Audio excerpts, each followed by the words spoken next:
साईं अज तक नहीं जनाब मोहम्मद मुस्तफा की पढ़ी होवे। आवाज जड़िया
बाबर लिखते ने जान वाले मेरी खैर होवे मैंने दसिया किधरे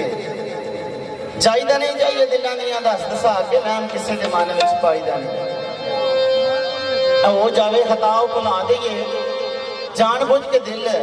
ठुकराईदा नहीं कसूरवान सियाने आख्या वो हिसाब सजना नाल मुकाईदा नहीं।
गल पट्टे तेरे गानियां ने